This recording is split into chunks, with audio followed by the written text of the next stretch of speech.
ہم بنائیں گے، ہم سورہ قصص ہے، ہم بنائیں گے امام، ہم بنائیں گے جانشین، ہم اپنی مرضی، اور ہم ظالمین کو ہرگز بھی یہ عہدہ نہیں دیں گے. تو اب بے شک وہ مسلمان تو ضرور تھے لیکن طلقاء میں شامل تھے. تو قرآن و سنت کو امام حسن علیہ السلام نے نہ صرف قرآن و سنت بلکہ ان کو وہ بھی یاد دلایا کہ جو شورا کا تھا کہ جب یہ طلقاء میں سے ہیں جو فیصلہ تھا تو حاکم کیسے خلیفہ کیسے بن سکتے ہیں. یہ سب سرکمسٹانسز بنے جی یہ سب سرکمسٹانس. پھر اس کے بعد حاکم شام نے امام حسن علیہ السلام کا ایک بہت بڑا لشکر پیسے سے، جو آج کل آپ دیکھ رہے ہیں بہت بڑی، مطلب اب تو بہت چلا آ رہا ہے، بہت اس سے ہو چکی ہے بالکل. اس کے بعد امام حسن علیہ السلام نے صلح کی نہیں ہے، امام حسن سے ریکویسٹ کی گئی ہے. دیکھیں جب بھی دو خوبصورتی سے کلیئر کیا بالکل، جب بھی دو گروہوں کے درمیان جنگ ہوتی نا تو شرطیں وہ منواتا ہے جو غالب ہوتا ہے، غالب آ جائے، بے شک جو فاتح ہوتا ہے. امام حسن نے اپنی شرائط منوائی ہیں اور یہ بھی اہل سنت اور اہل تشیع سب کی کتابوں میں متفقہ بات ہے. اور امام حسن علیہ السلام نے اتنی خوبصورتی سے ملوکیت کے کلیجے میں خنجر مار کے، کبھی کبھار دیکھیں جہاد، لوگ کہتے ہیں کہ امام حسن امام امن ہے، امام حسن امام امن. آپ سے پوچھنا چاہ رہی تھی، یہیں پر آنا چاہ رہی تھی. جی امام حسن امام امن ضرور ہے. امام حسن کے تعارف کے لیے فقط یہی کافی ہے کہ امام کے شاگرد حضرت عباس علمدار علیہ السلام شجاعت کے جب جائیں گے تو میں گفتگو بالکل اس پر آئیں گے، لیکن کیونکہ میں اس ٹاپک سے بالکل ہٹ جاؤں گی. کیا کہنے میرے مولا، امام حسن علیہ السلام نے شرائط رکھی تھی اور کہا تھا کہ ان شرائط پر آپ ان کو عمل کرنا، ہاں ان پر عمل کرنا ہے، جس میں سے ایک شرط، پہلی شرط یہ تھی، یہ ہم صلح حسن کی بات کریں جو تحریر کرایا گیا، اس کی شرائط اس کی شرائط میں ایک شرط یہ تھی کہ قرآن و سنت پہ عمل کرو گے، جو پروردگار کا حکم ہے اس پر عمل کرنا، اس پہ عمل کرو گے تو یہ تمہارے لیے ٹھیک ہے، فائدہ مند ہے. دوسری شرط یہ، اب اگر آپ ان شرائط پہ غور کریں تو آپ کو اندازہ ہوگا کہ امام نے اپنے قلم کے ذریعے جو جہاد کیا ہے، سبحان اللہ، وہ لوگوں کو منوا دیا ہے. شرط رکھی ہی جب جاتی جب پہلے عمل نہیں ہو رہا ہوتا. بے شک یہ بات کہنے کی نوبت ہی جب آئی کہ قرآن و سنت پہ عمل نہیں ہو رہا تھا، امام نے تحریری طور پر قیامت تک کے لیے بتا دیا کہ عمل نہیں ہو رہا تھا. بے شک ایسا ہی ہے.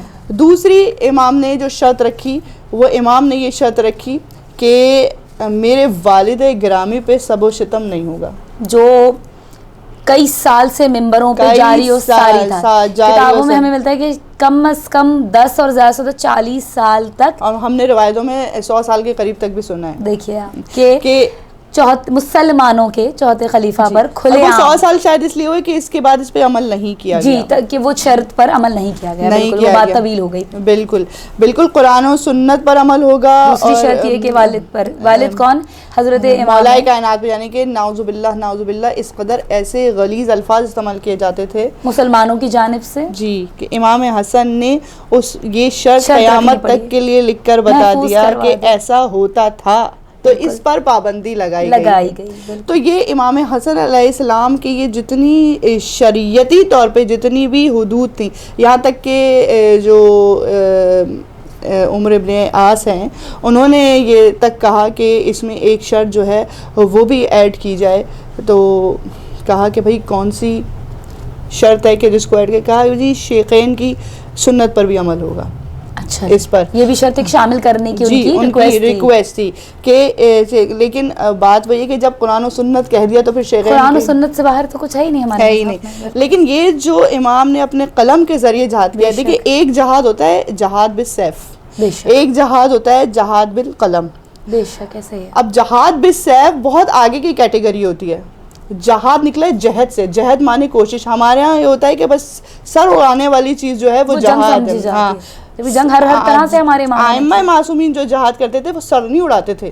مولا کائنات کی بڑا قول معصوم بڑا مشہور ہے، حضرت مالک اشتر کو انہوں نے کہا تھا کہ میری تلوار صلبوں کو دیکھ کے چلتی ہے، کہ اگر قیامت تک میں بھی اس کی نسل میں ایک مومن ہے تو بھی علی کی تلوار اس کو بخش دیتی ہے. تو جب معصوم جہاد کرتا ہے تو ایسا کرتا ہے، اس طرح کا جہاد. سبحان اللہ. اسی طریقے سے اگر امام حسین امام حسن کے وقت میں ہوتے تو وہ بالکل جہاد بالقلم کرتے، اور امام حسن امام حسین کے وقت کربلا کو قائم کرتے تو وہ جہاد بالسیف کرتے. ہر امام کو پروردگار کی جانب سے الگ الگ اطاعت کا حکم ملا ہے. بالکل امام حسن نے جہاد جو کیا ہے وہ قلم سے کیا ہے. بالکل جس طرح سے ہم نے دیکھا ہے کہ مولا کائنات نے کئی سال خاموش رہ کر تنہائی کا جہاد کیا. بالکل. اب اور یہ جو میں ایک حوالہ اور دے دوں, جو میں نے فتح الباری کی یہ جلد حضرت عمر کی بہت بڑی روایت ہے, اور یہ اس سے اگر آپ قرآن و سنت کے علاوہ اگر شورا کے بھی دیکھیں کہ شیخین کی اس پہ عمل کیا جائے گا, تو شیخین کی اس پر بھی یہ پورے نہیں اتر رہے تھے. یعنی کہ صلح نامہ کی مسلسل یہ اس سے ڈس ایگری کر رہے تھے, بالکل ڈس ایگری, کسی بات کو شرط پہ پورے نہیں اتر رہے, کسی بھی شرط پہ پورے نہیں اتر رہے تھے. تو یہ بات ہمارے تمام مسلمانوں کے لیے قابل فکر ہے کہ اس چیز پہ فکر کیا جائے کہ یہ نوبت ہی کیوں آئی, اس نہج پر کیوں پہنچے حالات. بالکل. اس شرط ایسی منوانے کے لیے مولا حسن مجتبیٰ کو یہ کہنا پڑا ہے کہ قرآن اور سنت پر عمل کرو. بالکل. ممبروں سے سب و شتم بند کرو والد گرامی پر. وہ جو وارث ممبر رسول تھے وہ یہ کہہ رہے ہیں. ایک اور ہے کتاب الوداع و نہایا, جلد 8ویں صفحہ نمبر 190. اس میں ایک صحابی آئے تھے اور انہوں نے بی بی عائشہ سے یہ شکایت کی تھی کہ یہ جو معاویہ کو تو حکومت مل گئی ہے, جو حاکم شام ہے ان کو حکومت مل گئی ہے, تو یہ کیسے مطلب کیسے ہو گیا. تو جس پہ ان کا جواب ہے, جو میں نے ریفرنس آپ کو دے دیا, اپنے الفاظ میں ان کے جواب مقصد بیان کر رہی ہوں, کہ انہوں نے کہا کہ حکومت تو فرعون کو بھی ملتی ہے. سبحان اللہ. حکومت کدھر کہاں سے یہ بات آ رہی ہے, حکومت تو فرعون کے بھی پاس تھی. بالکل. تو اس کا مطلب یہ نہیں ہے کہ اگر کسی ایسے کے پاس حکومت ہو تو وہ کوئی فضیلت کی بات کوئی فضیلت کی بات نہیں. بے شک ایسا ہی ہے. مطلب یہ تمام امت مسلمہ کے لیے ایک لمحہ فکریہ ہے کہ امام حسن نے کہ رسول اللہ کی یہ حدیث کہ میرا یہ فرزند, رسول اللہ اصحاب کے ساتھ بیٹھے ہوئے تھے اور امام حسن چھوٹے سے تھے اور بات کرتے تھے اصحاب کو, بار بار امام حسن کو دیکھتے تھے, اور اس کے بعد ایک دم اچانک انہوں نے کہا کہ میرا یہ فرزند 2 مسلمان بڑے گروہ میں صلح کرائے گا. سبحان تو امام جو ہے وہ سیاست سے نہیں چلتا, امام حکمت سے چلتا, اطاعت پروردگار. بالکل. سبحان اللہ, کیا کہنے. تو یہ سارے عوامل تھے, یہ سرکمسٹانسز تھے. جی میں نے بڑی مختصر کر کے یہ بیان کیا. میں بالکل مانتی ہوں, بے حد طویل گفتگو ہے اور بہت ہی اچھے سے آپ نے سمندر کو کوزے میں محفوظ کیا ہے. جی ورنہ یہ طلاقہ کا بہت لمبا باب ہے, لیکن آپ نے بہت اچھے سے سمجھایا. اور میں ایک مرتبہ پھر چاہوں گی کہ آپ نے جو مکتب اہل تسنن کی یہ بہت ہی جلیل القدر کتابوں سے ریفرنسز دیے, ان کتابوں کے نام ذرا آپ دوبارہ لے لیجیے. جی یہ فتح الباری جلد 23, طلاقہ کا جو چیپٹر ہے حضرت عمر کی جو روایت ہے وہ فتح الباری جلد 23 صفحہ نمبر 410. حضرت عمر نے یہ فرمایا اس کے بارے میں. اور بی بی عائشہ کا الوداع و نہایا جلد 8ویں صفحہ نمبر 190. کیا کہنے. بس اسی کے ساتھ میں پروگرام کو اختتام کی طرف لے جاؤں گی, اور میں اس ایک جملے کے ساتھ 2 مصروں کے ساتھ میں گفتگو کو اختتام کی طرف لے کے جاؤں گی کہ حسن وہی ہے کہ دنیا نے جس سے دین لیا. حسن وہی ہے کہ دنیا نے جس سے دین لیا, انہی کے نام سے بخشش کا بھی یقین لیا. اور علی کے لاڈلے بیٹے نے شام والوں سے, علی کے لاڈلے بیٹے نے شام والوں سے قلم کی نوک پر لفظ امیر چھین لیا. اپنی ہوسٹ ڈاکٹر شبیہ زہرا نقوی کو, KSTV کی پوری ٹیم کو, بالخصوص ہماری CEO ڈاکٹر صاحبہ کو, ہم آپ کے بہت شکر گزار ہیں. اس دعا کے ساتھ خداحافظ دیجیے کہ آپ سب شاد رہیں گے, آباد رہیں گے, کل ایمان کی سایہ رحمت میں رہیں گے. مجھے اور میری گیسٹ کو خداحافظ. اپنا بہت خیال رکھیے گا. اللہ نگہبان.